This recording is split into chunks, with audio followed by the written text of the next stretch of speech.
Kita menuju ke Kalimantan ini dalam memperingati kelahiran Nabi Muhammad SAW. Sejumlah daerah selalu meramaikannya dengan pawai obor.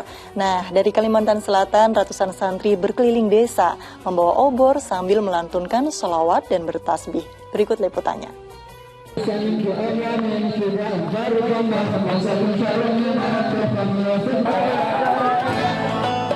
Beginilah bentuk sukacita dari ratusan santri pesantren Bustanul Ilmi di Desa Andaman II, Kabupaten Batola, Kalimantan Selatan. Beramai-ramai dengan sukacita sambil bertasbih dan melantunkan sholawat adalah sebagai bentuk kebanggaan dan cintanya kepada Sang Nabi Muhammad SAW. Menariknya, para santri juga melantunkan doa burdah dan membawa kitab Fathul Bari Syarah Bukhari yang dipercaya sebagai penolak mara bahaya. Mereka berharap Indonesia cepat pulih dari bahaya COVID-19.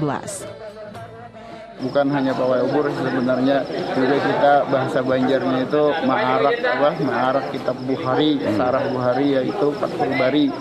Dan semoga dengan berkat barakan kitab Syarah Fathul Bari itu mudah-mudahan negeri kita ini dibebaskan dari bala bencana, khusus corona ini.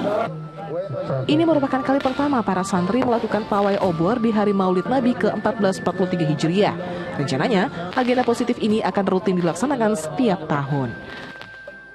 Untuk ke depannya, ajang ini insya Allah kita jadikan event tahunan dan dijadikan budaya antusias warga sampai dengan hari ini. Sampai malam ini kita didukung dengan supportnya dari rekan-rekan tim. Alhamdulillah kita dapat support antusias dengan bagus lah.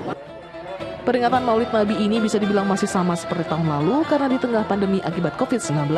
Namun tak membuat antusias masyarakat muslim dalam merayakannya. Muhammad Lutfi melaporkan dari Barito Kuala, Kalimantan Selatan.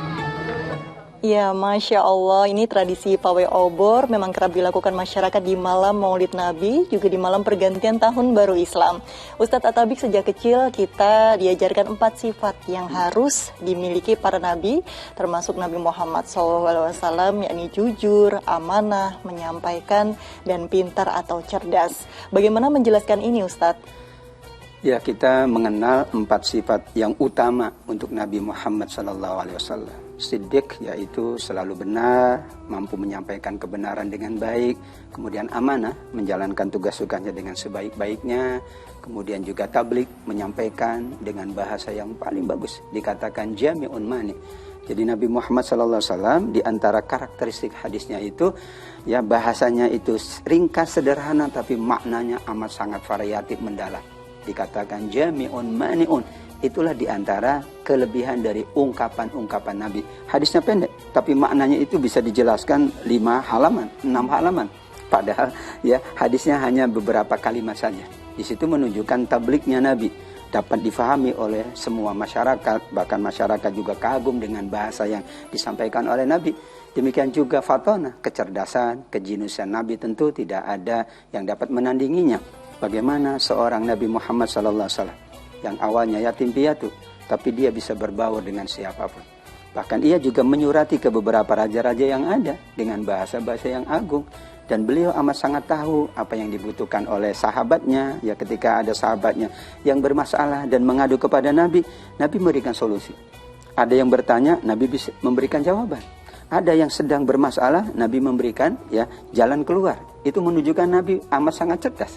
Jika tidak, bagaimana dia menghadapi pamannya, menghadapi keluarganya, menghadapi masyarakatnya.